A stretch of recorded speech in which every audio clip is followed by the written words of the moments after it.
All right, what's up, everybody?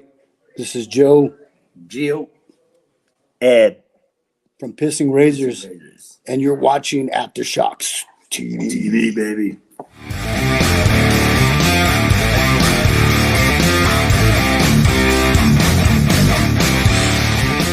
Okay, AFTERSHOCKS TV. We got a great one today for everyone on this week's episode, as I'd like to welcome a couple of gentlemen to the show. And one of them, obviously, you have seen and heard before on here. He's been a guest on AFTERSHOCKS over the years on the CMS network. He had his own show in Poppitt's Corner, of course. And I'm talking about musician and now filmmaker, my good buddy, Mr. Tanner Poppitt. What's up, Tanner? How are we doing, Matt? Thanks again for having us. I appreciate it. Hopefully all you guys are doing well out there. And yeah, thanks so much for having me, man. I appreciate it. Absolutely. And Tanner is joined, of course, with us today. We're going to be talking about his latest film, about one of the most, I would say, renowned underground metal bands to come out of Southern California back in the mid-'80s. And, of course, that band is the band HERECTIC, as we're also joined with guitarist and main songwriter from HERECTIC, Mr. Brian Korban. What's going on, Brian? Thanks for coming on. How are you, bud? I'm doing great. Thanks for having me on. Absolutely. All right. Well, thank you both for coming on. As we're going to go ahead and dig into this really kick-ass documentary. It's titled Don't Turn Your Back, the Story of Heretic. Now, Heretic, just to preface this for, our listeners and viewers out there, as I was saying a little bit, by my starting on the intro here, it's one of those bands that, a lot of people in the metal world over the years have stated that, you guys were one of those bands, Brian, that should have been bigger than they wound up being. I'm sure you've heard that a lot. And unfortunately, that was something we did, hear about with so many bands, especially in metal. But in the case of HERECTIC, it wasn't due to, say, the usual reasons where it may have been, maybe poor management or labels not giving support was needed, which I think obviously did, happen to you guys a little bit as well. But it was really, it was just for me. I mean, in your case, Brian, it was more than just that. The band really, I think your story is so unconventional. I mean, it's kind of one that I've never really heard of, seen of before. And we're going to get into that. And that's obviously what the movie talks about. So Tanner, I'm going to start with you here. As I was saying, HERECTIC, a band in the 80s, was signed to legendary Metal Blade Records, released a few records with Brian Slagel and company. They were, of course, HERECTIC was not a household name in metal outside of the LA area, excuse me. So out of all the topics or bands that you could have done a film on, talk about why you chose HERECTIC and what was really the impetus for doing a film on the band. Well, so this kind of all started on, and you mentioned Poppitt's Corner earlier, the podcast that I was doing at the time. Me and my co-host Shannon Fry, we were discussing our kind of favorite metal documentaries and kind of our love for bands. And I don't remember who said it. It was either me or Shannon. At this point, it doesn't matter. One of us mentioned, why doesn't HERECTIC have a documentary? And I said, I said, that would be a good one. I'm like, I've kind of always wanted to get into filmmaking just to see if I could do it. And this just seemed like a no-brainer. It's a band that's had a lot of history. Thank goodness, they just happen to be some of my really good friends. And me being like the biggest metal church fan, they're in the same camp, and it's a topic too that hasn't really been explored a heck of a lot.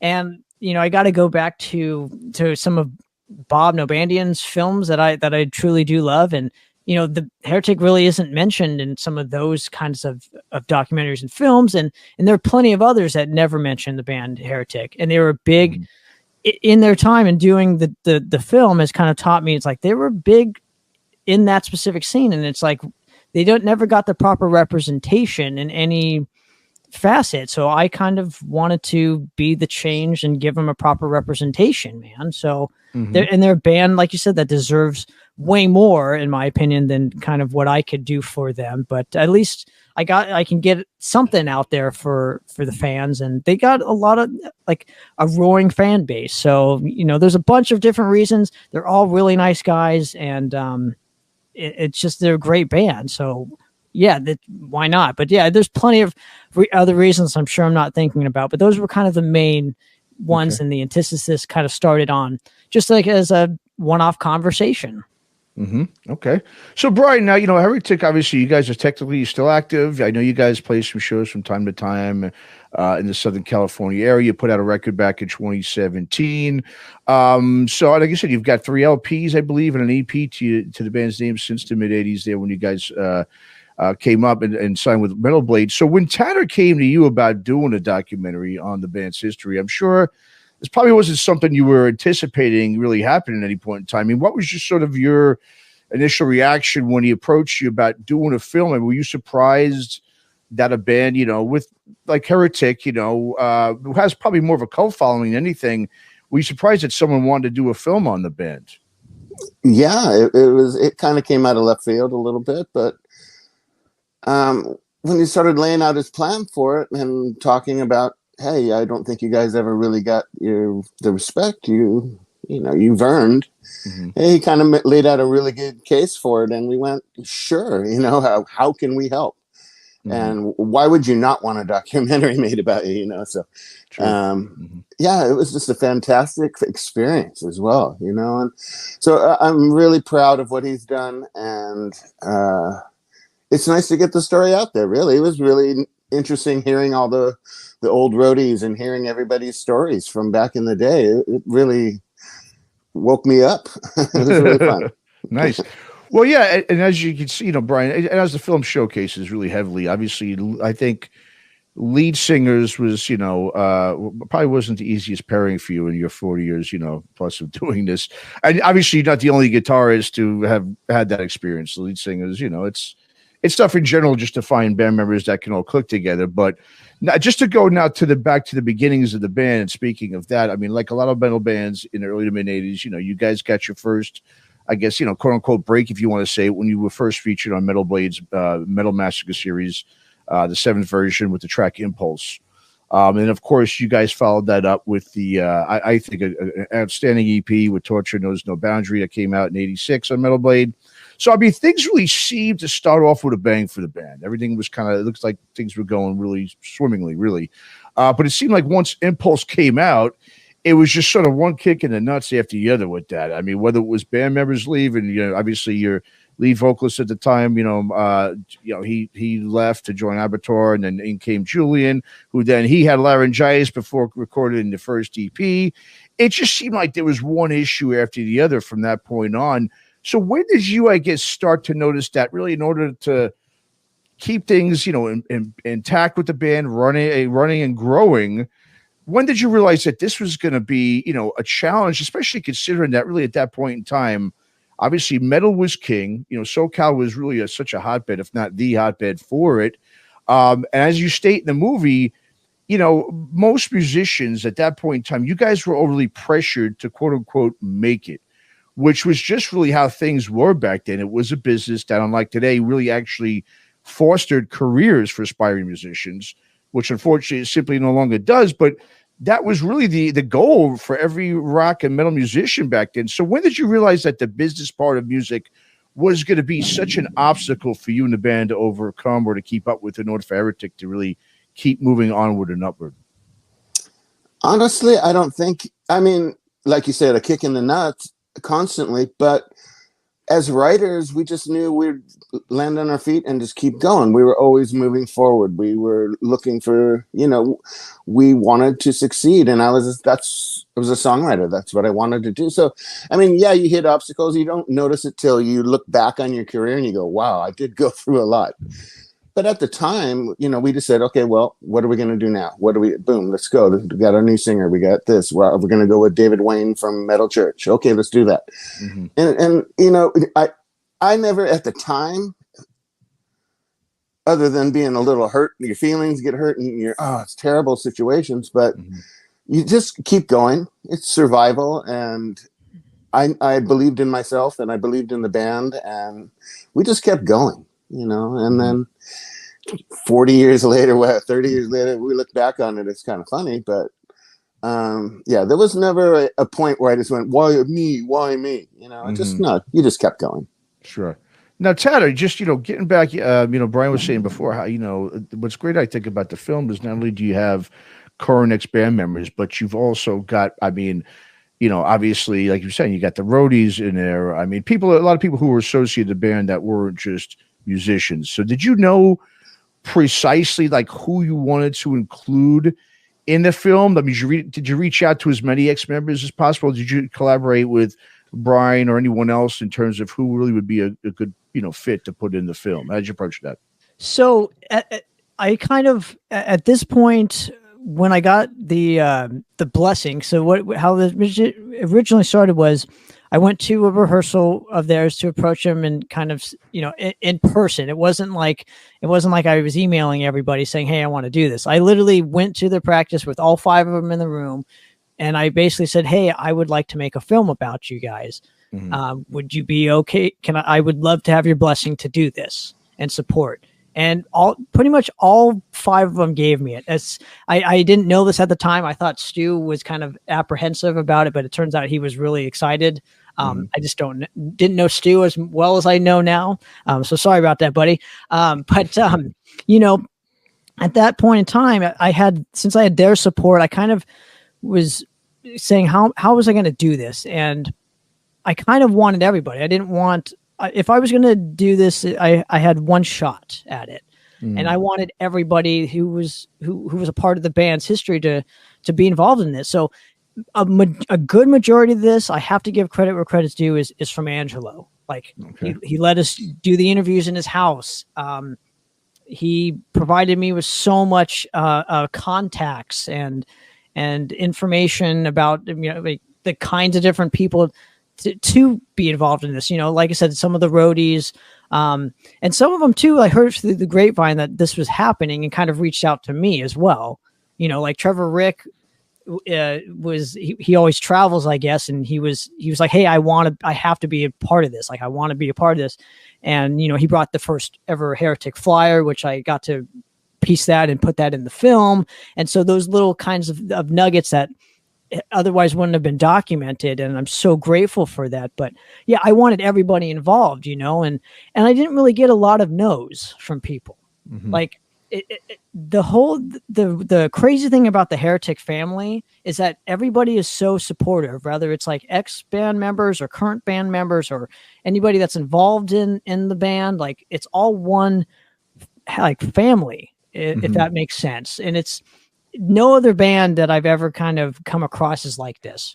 You know, majority of the time it's like this person hates this person, this person hates this person, so this guy can't be involved. But no, everybody kind of put whatever differences were aside or whatever, and we're stoked to be a part of this thing and make it happen for all of us. And we got to share that too at the premiere. Like, most of the ex-band members came out, and we all kind of, it was like a high school reunion almost. So I was approaching it being like, I have one shot to do this. They're a great band. They're associated with my favorite metal band of all time. I want to do this properly.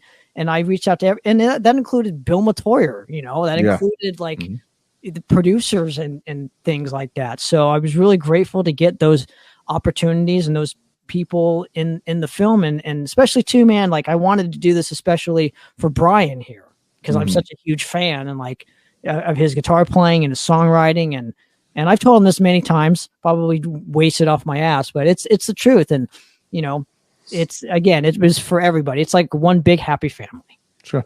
Well, I was going to say, a lot of times, you know, these type of films, when obviously it conjures up some, obviously when people talking about stories and so forth, emotions or, you know, feelings or whatever have you that may have been still harboring or lingering around with ex-members. But as you were saying, it seems like for the most part, everything kind of went pretty smoothly. And if anything, it did the opposite of that. It almost sort of like brought out a lot of just the positive, you know, memories, or, you know, I mean, it just people, you know, a lot of the ex-members harkening back to, you know, their part in the band and so forth. So Brian, did you feel that like this film had really maybe did something like that? It almost helped maybe kind of some maybe ex-members maybe get over certain things, just, you know, for the fact that you guys are all once again talking about the band, and maybe people have had now a lot of time to kind of get over some things that may have been, you know, some bad feelings or emotions from the past. Has it been sort of, I guess, cathartic, or sort of brought maybe some of you guys back together in a way? Has it done that at all? Yeah, I mean, it was fantastic seeing everybody as the film came together and seeing their interviews and realizing, wow, I haven't seen him in 20 years, or it's been so long. And just, you know, I don't have any hatred for any ex-members. And I don't think anybody, like you said, the family, for some reason has just gotten along.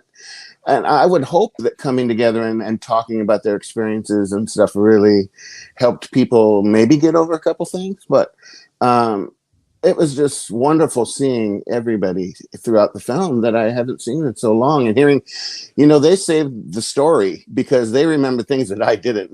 Tanner interviewed me for 3 hours and half of my answers were, I don't even remember, which I'm ashamed of. I felt horrible after, but I realized how he had to piece the story together through other people remembering the question he was asking me. And his storyboard was just fantastic. He really pieced together the timeline and the questions throughout the years. The movie came together so good. And like I said, it's fabulous seeing the old band members, everybody else that's been through the band. And I'm really proud that they wanted to be part of it as well, that there was no animosity. And because, we didn't, things happened and everyone went different ways, but I don't think there was ever a point where it was just, oh, I hate those guys, so Sure. I think we're lucky in that point. Yeah, no, absolutely. Now, just to go back, we're going to get into certain, points of the film here. I mean, when it came now, Brian, when it came to time to get ready for the band's debut full length, Breaking Point on Metal Blade, obviously at that point, you guys decided to replace Julie on vocals, and then you wound up getting future Metal Church vocalist Mike Howe on board, who had been playing in his band Snare, which obviously that's how you guys had been aware of him and what he could do on vocals. Now, this is where I think really the madness almost really begins here. From what I gathered from the film, and correct me if I'm wrong here, so Howe essentially, he's brought into the band, but it wasn't necessarily to really be a permanent member. It looked like there was obviously something being concocted behind the scenes. You guys at the time, your manager, Ron Lafitte, who is known obviously in the metal circles for being Megadeth's manager, but he obviously went on to become a big pop manager, rock pop star manager. It's almost like, I mean, for what I gathered, it was like he essentially conspired with Kurt Vanderhoof, Metal Church guitarist, to produce the record and to basically just set up that point where Mike Howe is now a recording artist, and so now he can then slide right into Metal Church as their vocalist, replacing David Wayne. And it's just, this is really obviously to me the most interesting point of your guys' story was the switching of vocalists. And then of course, we'll get into David Wayne in a second, coming on board. But now, were you guys completely blindsided by that with Mike, or did you have any idea that was really sort of the plan? Because that is something I'm not surprised at, obviously, knowing the music industry and been involved with it over the years, but it's something that, doesn't surprise me. But of course, as it's obviously very, unethical, but then again, the whole business is unethical. But did that completely blindside you guys when that took place, when Mike went and left the Metal Church? Oh, absolutely. I don't know that it started off when he joined the band. That was going to be the plan. Okay. I think, we were a good band. We had great songs. We had a great opportunity. We were a band on the move. I think he joined, and then got a better offer soon after. Okay. You know what I mean? I'd like to look at it that way. Because we had a great writing relationship. He learned songs really fast. We had we made the album super quick, and I don't know. I was blindsided by it when he told me that he came to a rehearsal and just said, "I'm leaving for Metal Church." It just, Kurt Vanderhoof's the producer. Oh, duh. Yeah, right. You find out later. Bobby found out earlier. Our guitar player found out. He told him. I didn't know that. So yeah, I was caught off guard by it and extremely disappointed. We were pretty proud of the album, ready to move ahead. We finally did our first full-length record. Let's go on tour. Let's do something. And then we just got halted, and it just stopped. There was no promotion, nothing, because we lost our lead singer when just finished a great product. And then you take a step back, and now what do we do? and Sure. we just kept moving forward.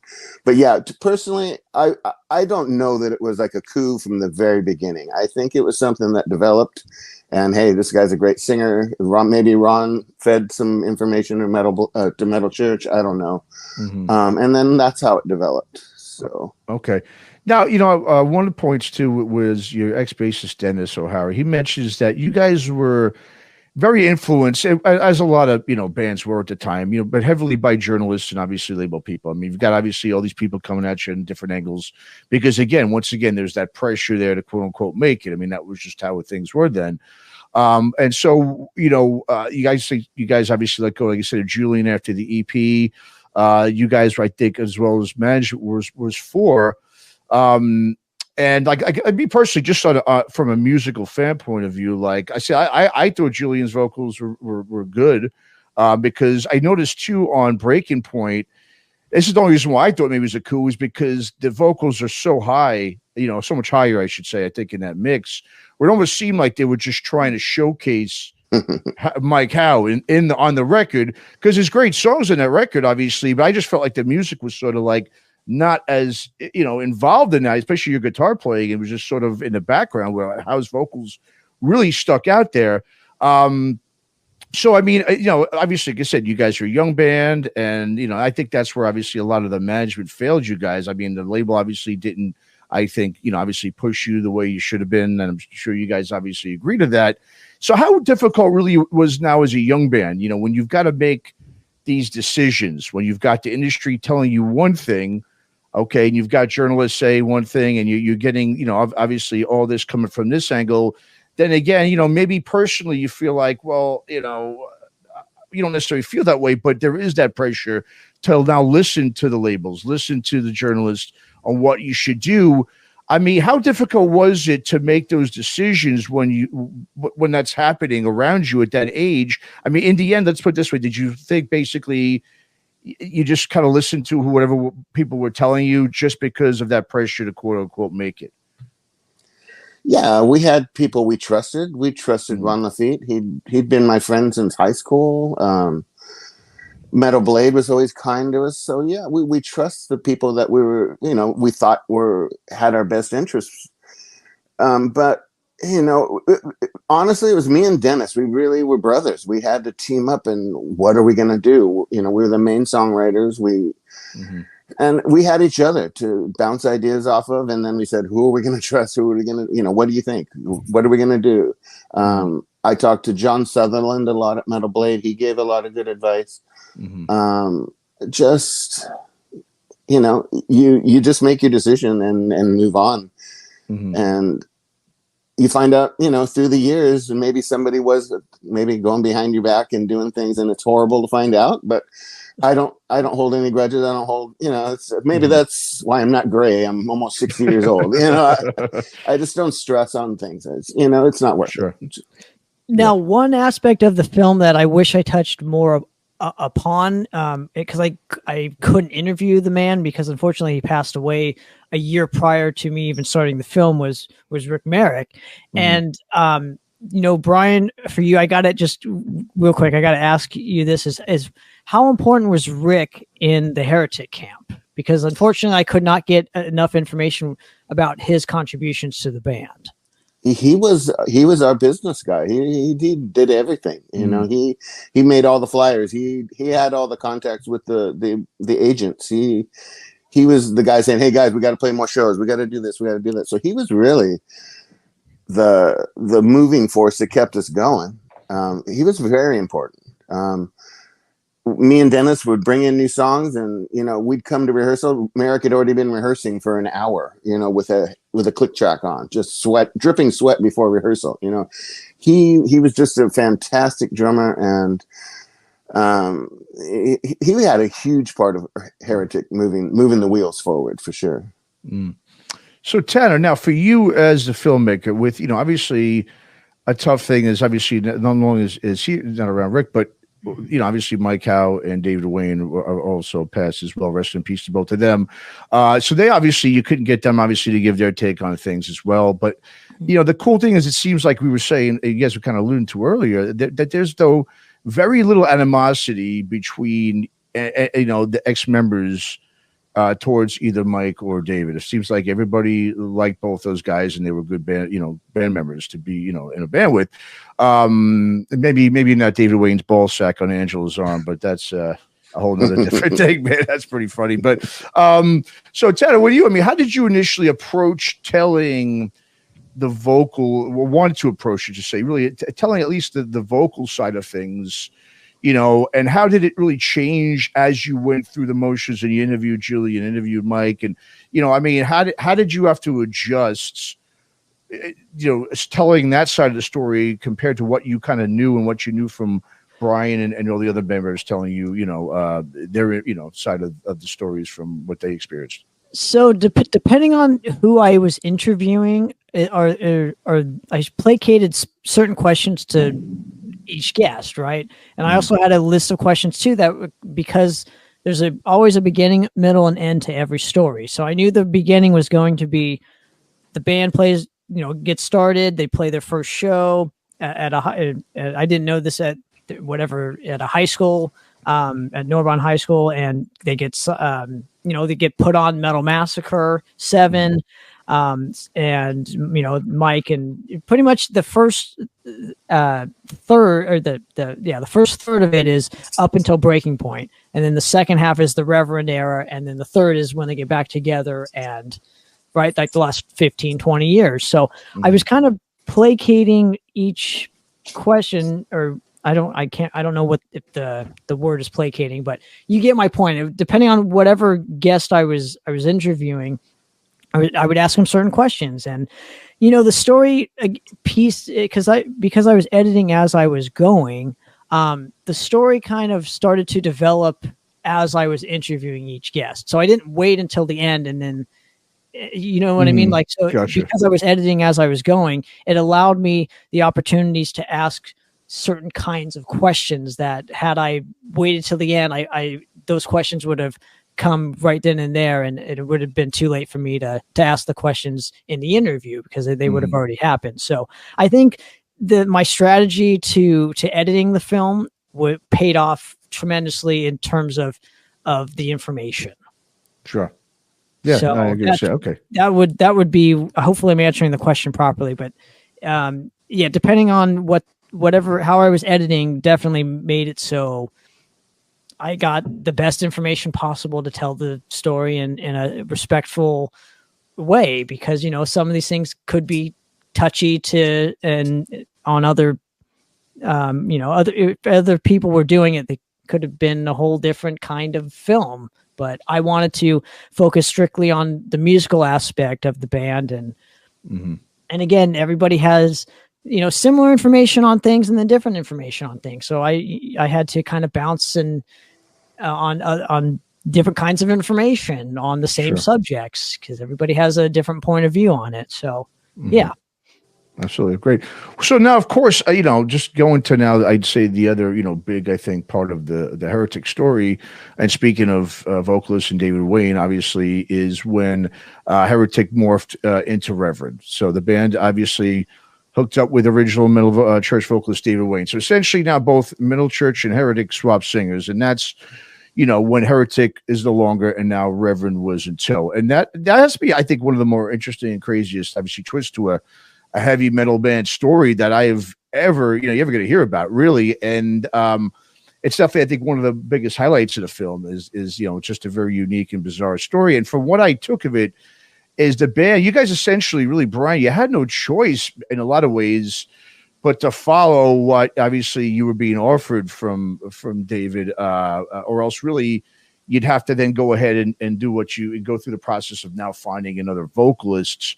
So you guys really, in the end, you decide, okay, we're gonna stop Heretic, we're gonna become Reverend, and obviously there's other things about that story that people can see in the movie, but I know obviously the deal that you had to sort of make too at that time, maybe it wasn't the best in the interest of the band, but at the same time, you know, I mean, if you didn't go ahead and do that and go and, you know, become Reverend and work with David, I'm sure at that time what you might have been thinking is, well, are we going to find another singer? Could the band be done then? I mean, did you basically, have to, in your guys' view, you had no choice really to take that opportunity? Because at one point you've got metal, which is now on the downside of things, right? You're hitting the early 90s when metal's kind of going out and grunge is coming in.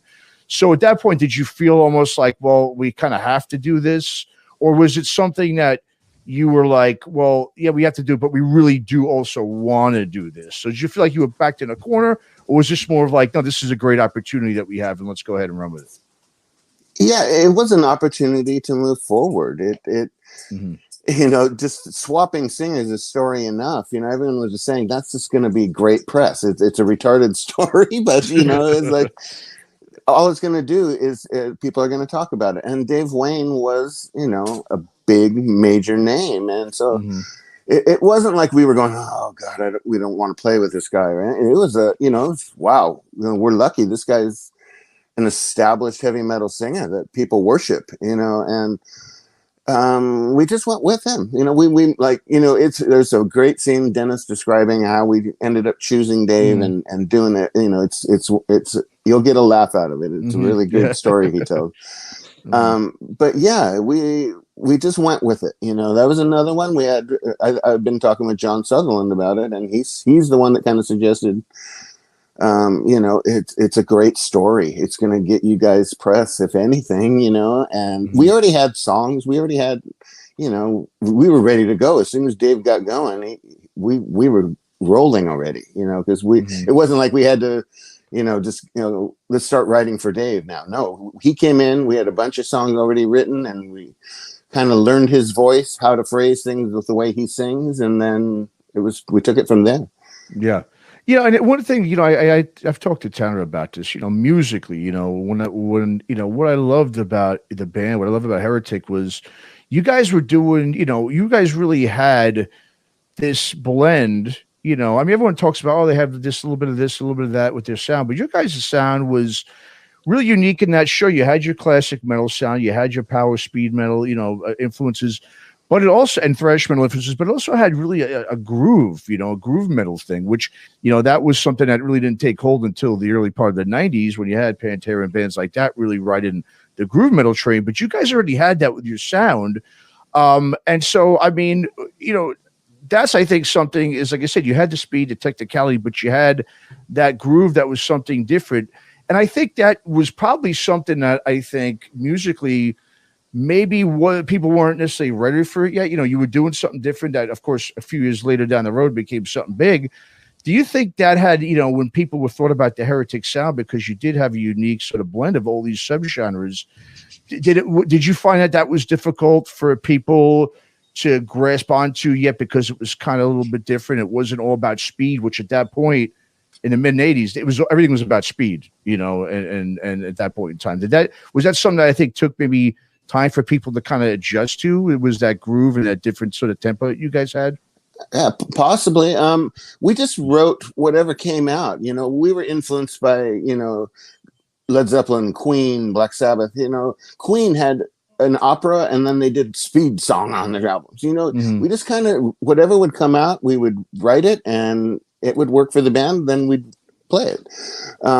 I was in, I think everybody had a wide range of musical influences. So we just tried to, we didn't want to just be, every song has to be da da da da da da. Yeah. But I don't think we ever intentionally said, okay, we have to have, a well-rounded album. I think we just wrote songs, and the best ones made the records. But yeah, as music gets isolated, like heavy metal is isolated into styles, and it really wasn't at that point yet. You were starting to get into the divisions, grindcore, We were just a little ahead of that, to where we weren't labeled any specific style of metal.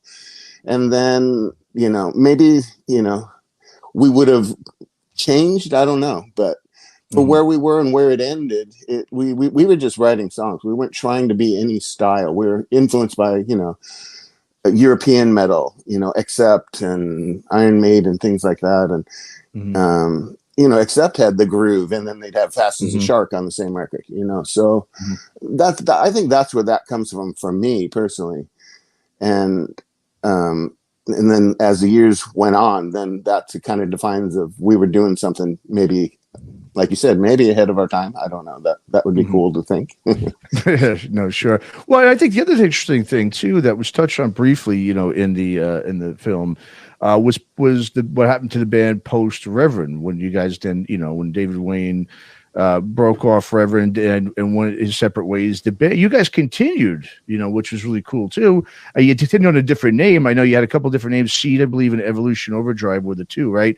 Right. But the quick, you know, we do hear a quick little clip in the film of Seed, and it sounds obviously very 90s infused.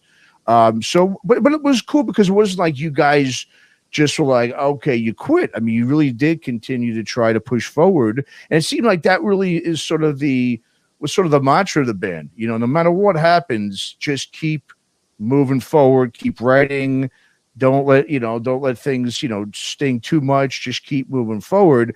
But that's it. You know, that's always an interesting time at that point for a lot of bands, you know, metal bands from the 80s, is because, like I said, it was so different, and it wasn't like it was a gradual phase out. It was like this hard boom overnight thing where everyone was like, well, we want to listen to grunge and alternative now. And so it really, I mean, and bands had to adjust. You had to at least adjust somewhat. Talk a little bit about what you guys as a band, what you were going through at that time in terms of maybe your confidence as a band moving forward, writing with a little bit of a different style, which, you know, obviously, did that, again, was that coming maybe from a natural place? Was that more of like, okay, this is what's kind of in right now, we've got to adjust a little bit at least to see what we can do? Talk about that period of the band, which is, you know, a very interesting, I said, time for pretty much every metal band from the 80s. Yeah, we had to adjust, I think, a little bit. You know, I really liked the grunge scene. I loved a lot of the Seattle sound.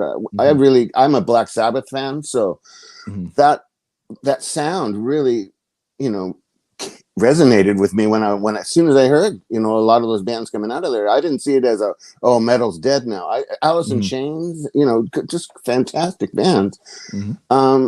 And I was influenced by that. You know, with Seed, we got a little groovier and less. I don't think we had hardly any thrash sounds at that point.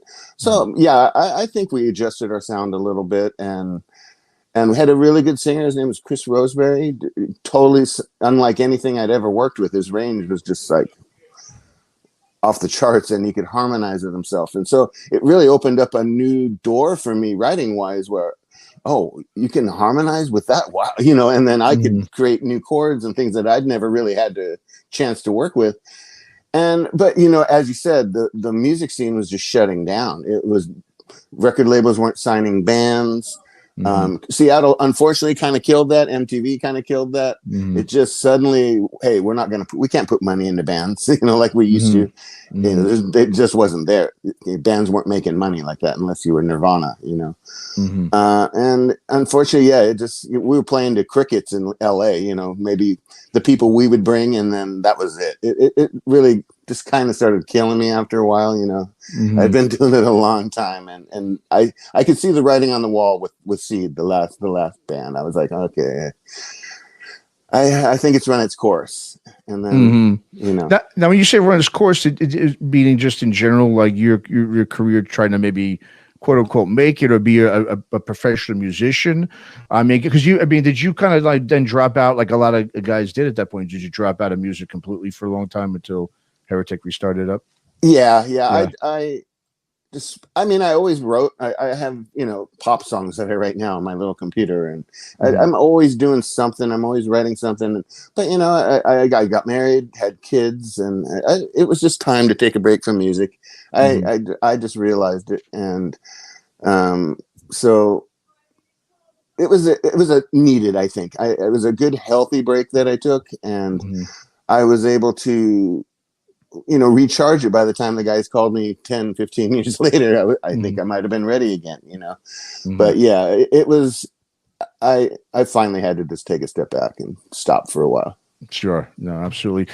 Now, I know the premiere you guys put out for the film last September, I believe it was. I did extremely well. I know Tanner was mentioning me how it sold out down in Southern California. And for metal fans out there that maybe not aware of the band, its history, I really think this film is going to no doubt encourage many to start really giving those old Heretic and Reverend records really a serious listen. Tanner, I know you did a great job in really, pushing that, obviously, not just towards myself, but, really just people in general within the industry. So Tanner, what was really, now for the film, just the end goal, I mean, with the film, what was your sort of, I guess, goal? I mean, was it just really a tribute you wanted to do for them, for the band? Were there really any other motives you had and wanted metal fans to get from the film when you were not just, editing everything out, but really when you had the concept of the film to begin with? Well, like I mentioned to them when we first kind of got together and said, hey, I want to make a film about you.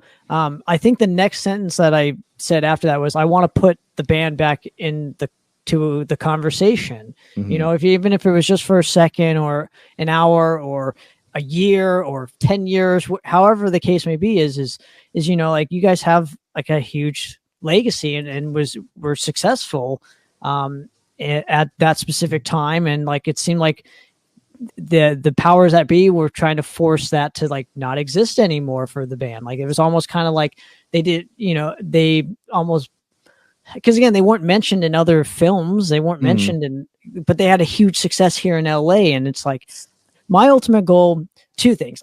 I wanted to be a filmmaker. I still like creating films.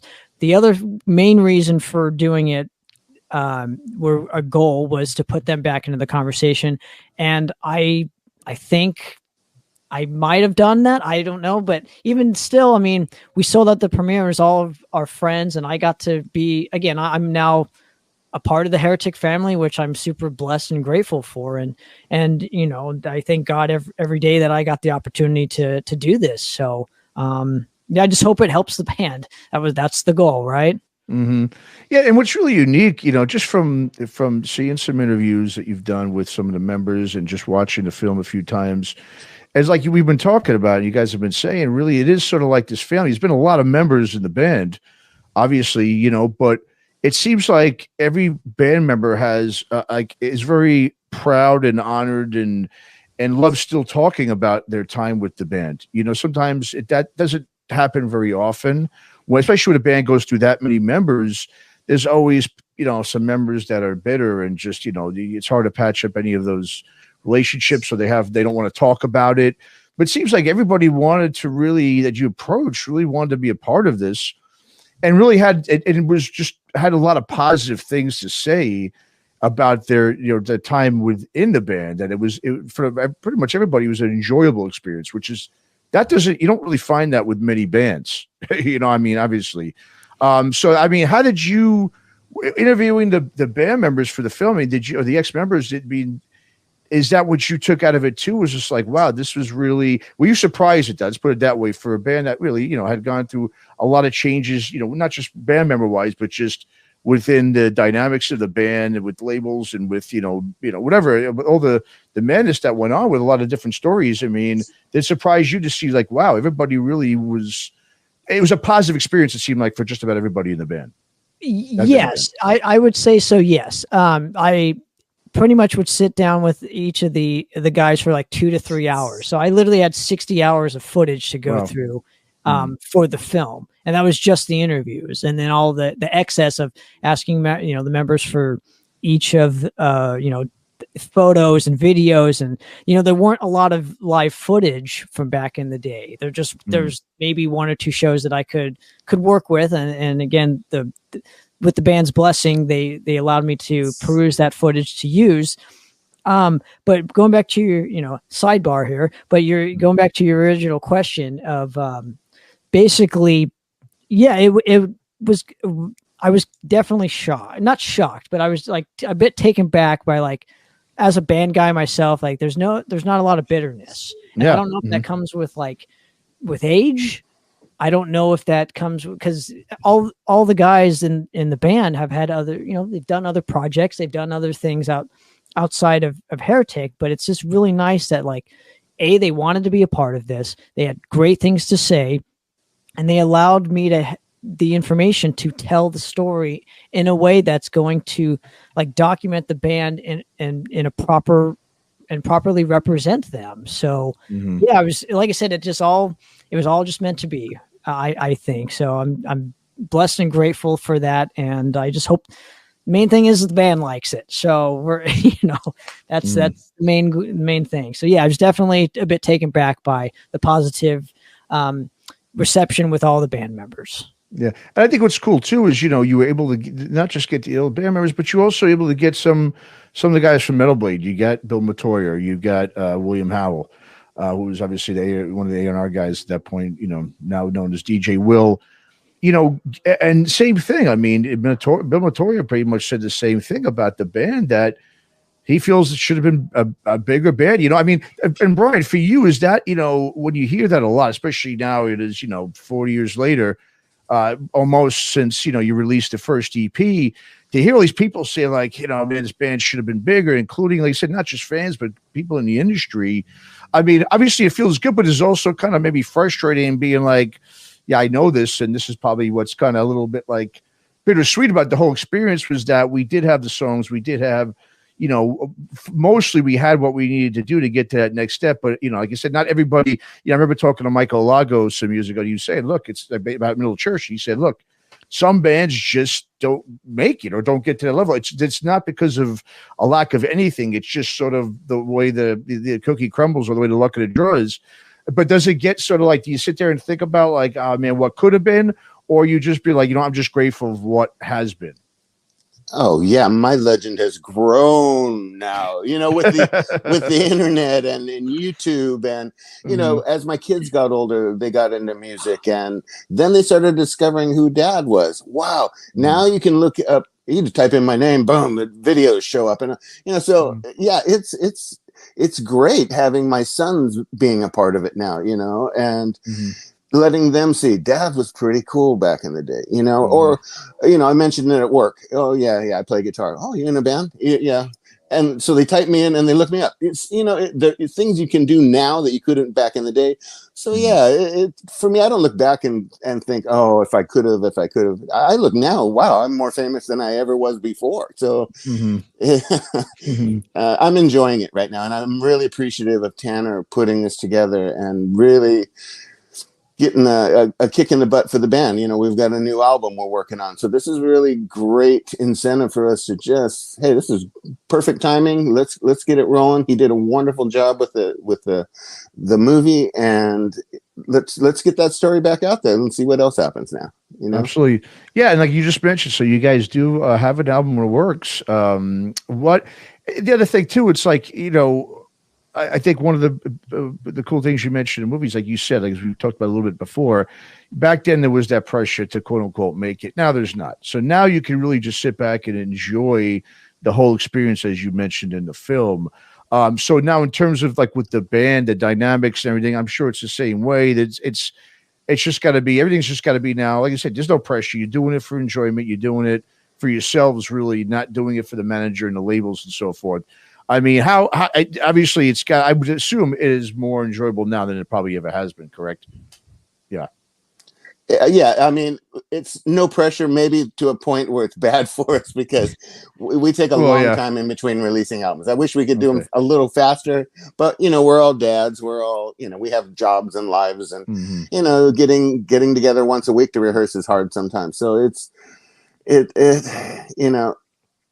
there's no pressure, but like I said, like you said, I'm really enjoying it a lot more now that there's, kind of come to the realization I'm not going to be, an industry giant. I can just enjoy the time out and hanging out with the guys and that time away, and just be a band and tell stories to each other. And it's priceless. And we're still making really good albums. I think this next record, is probably going to be one of our best. An artist will always say my newest stuff is my best stuff, but I believe that with this record. When you hear it, Steve Watson, the producer, is just making magic with it. So fantastic. Is there any Watson Studio? This is oh, there you go. Nice. Any idea when the album might be coming, or we could hear a single or anything anytime in the future? Near future, I should say. Jillian's got about 5 songs to finish vocally. I have a little bit of tinkering here and there with a couple more leads here and there. I've been listening to the songs and said, oh, I'm going to add this and that.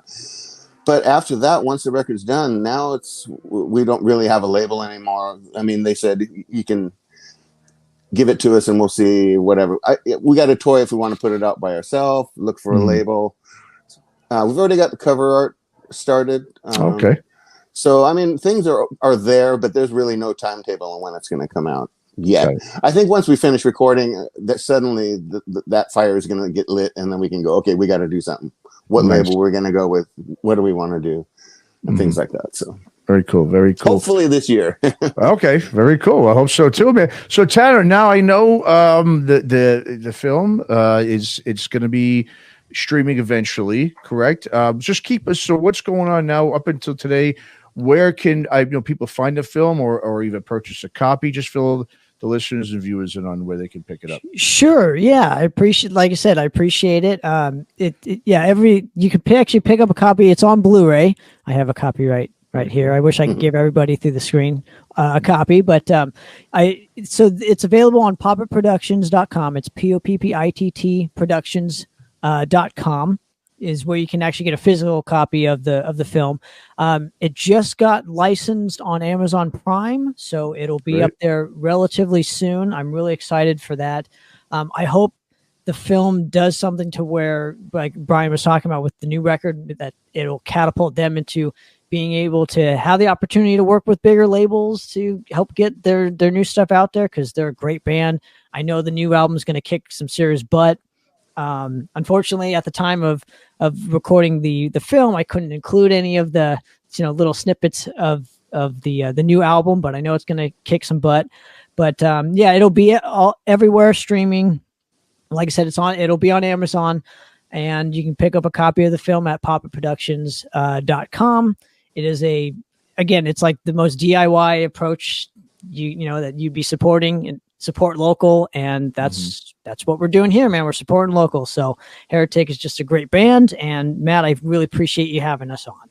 Absolutely. Well, the film, once again, Don't Turn Your Back, The Story of Heretic.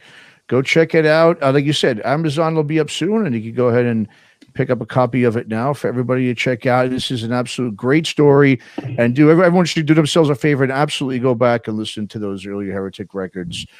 They will definitely. So if you haven't heard them yet, I guarantee everyone will really just get enjoyment out of it. It's great music and just a great sound. Like I said, I could tell you, Tanner, Brian, I love, especially that. I love that EP, that first album you guys put out. I just love the tempo and the sound of that, and that's a great record. So both records are fantastic. Check it out now, Heretic. Go check out their old catalog if you haven't already. And guys, I really appreciate you coming on and talking about the film and the band's history. Thank you for having me. Thanks again for having us, man. And definitely go pick up some Heretic stuff at I don't know where. Is it on band? It's hereticmetalusa.com, right? Yeah. That's the only thing we have, or Facebook. I think we do the Facebook, whatever. You can reach the band through there. I don't really do any social media or anything, but so it's horrible. I don't even know our own website. So it's out there. Find it. It's on YouTube. Just go ahead and listen to it. Type in Heretic. Exactly. People get find it, man. But thanks again, Matt, for having us. We really do appreciate it, man. Yes.